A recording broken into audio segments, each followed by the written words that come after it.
नमस्कार, खटाना बुलेटिन में आप सबका हार्दिक स्वागत है।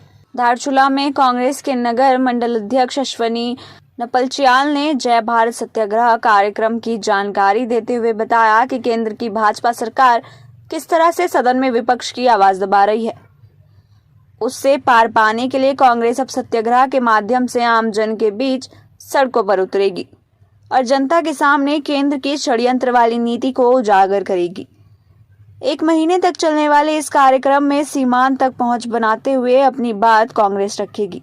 जो आज सत्याग्रह का हमारा मेन उद्देश्य है, यह है कि जो सरकार लोकतंत्र को खत्म कर रही है और जैसे राहुल गांधी जी को खाली बोलने मात्र पे ही इतना बड़ा उनकी सदस्यता रद्द कर दी, और हमारे यहाँ जितने भी बड़े बड़े नेता हैं जिन्होंने गोधरा कांड कितने कितने कांडों में सब में उनके नाम है, वो तो आज मंत्री बनके देश को चला रहे हैं। और जो विरोध कर रहा है, अडानी का विरोध कर रहा है, अंबानी का विरोध कर रहा है, उनको उनकी सदस्यता खत्म कर रहा है। ऐसे तो देश नहीं चल पाएगा। अगर यही पहले कांग्रेस करती तो आज के दिन में कोई दल पैदा नहीं हुआ होता।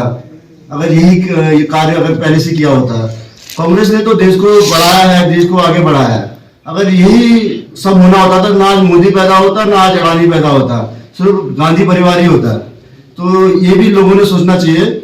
और जैसे मोदी जी ने बोले कि पार्टी ने क्या है, सरकार ने अडानी को इतना आगे पहुंचा दिया है। इतने सालों में तो क्या बोलते हैं, टाटा भी नहीं बढ़ पाया था।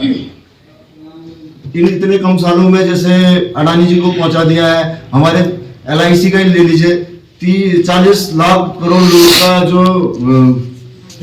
पैसा है वो सारा उन्होंने अडानी को दे दिया है। सिर्फ राहुल गांधी ने यही तो पूछा था कि अडानी इतने जल्दी इनका पैसा कहां से आया और इनकी सहायता किसने की, तो इतने में इनकी सदस्यता रद्द कर दी है। तो इसी उद्देश्य को लेके हम आगे बढ़ रहे हैं और हम सब आपका साथ चाहते हैं। वहीं प्रदेश सचिव नेत्र कुमार ने केंद्र की भाजपा सरकार पर लगाया विपक्ष के नेताओं का षड्यंत्र कर उत्पीड़न करने का आरोप। उन्होंने कहा कि कोर्ट का फैसला शाम को आता है और सूबाई सदस्यता समाप्त का आदेश। ये समझने वाली बात है नियमों में कितना फेरबदल सरकार कर रही है। विश्व की अर्थव्यवस्था समाप्त हो गई, लेकिन इन 2 सालों में अदानी 72,000 करोड़ से 12 लाख करोड़ कैसे पहुंच गए, उसकी वैल्यू नेटवर्थ, उसकी वैल्यू 12 लाख करोड़ कैसे पहुंच गई, ये हमारा क्वेश्चन है। इसमें साफ साफ क्या है, LIC की परिसंपत्तियां, जो गरीब जनता की गाड़ी कमाई, लोगों ने अपने मेहनत की कमाई को, जो LIC एक जीवन के बाद भी, जीवन से पहले, जीवन के बाद भी उस स्लोगन के तहत लोगों ने अपनी पैसे जमा करी, वो सारा पैसा मोदी जी ने अडानी जी को सौंप दिया अपने व्यापार चलाने के लिए। और मोदी जी ने जहाँ जहाँ विदेश यात्रा में गए, अडानी जी के साथ स्पेशल उन्होंने हवाई यात्रा करी और श्रीलंका, ऑस्ट्रेलिया, उन जगहों में जाके अडानी जी को सीधे सीधे बड़े बड़े ठेके दिलाने के काम किए। सारा काम अडानी के लिए हो रहा है। कांग्रेस का क्या उद्देश्य था? निजीकरण को समाप्त करते हुए राष्ट्रीयकरण किया गया। सारे बैंकों से लेकर सारी चीज़ों को राष्ट्रीयकरण करते हुए एक राष्ट्र की सार्वभौमिक ताकत बनी।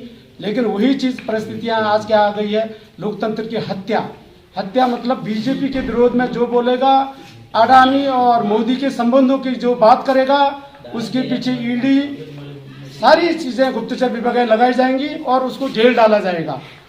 इनका उद्देश्य सीधा है। आज राहुल जी के ऊपर जो धाराएं लगाई और उन धाराओं को, कोर्ट के आदेशों को अमल करने में इतनी जल्दीबाजी की गई, यही चीज़ें सिद्ध करती है कि 2027 के चुनाव में ये विपक्ष को कहीं से कहीं भी नहीं रखने के मूड में भारतीय जनता पार्टी की सरकार लगी है। लेकिन देश की जनता जनार्दन समझदार और इन चीज़ों को देख रही है, और हम पूरा कांग्रेस परिवार सारे विपक्षी दलों को एक साथ लेकर इस आंदोलन को व्यापक स्तर तक, अभी ये हमारा कार्यक्रम बहुत लंबे स्तर तक जाना है और इसके तहत ही हमको हमारा एक ही सत्याग्रह के आधार पर विरोध हमारा होगा और वो विरोध से हम सफल होंगे और देश का भविष्य उज्जवल होगा। ये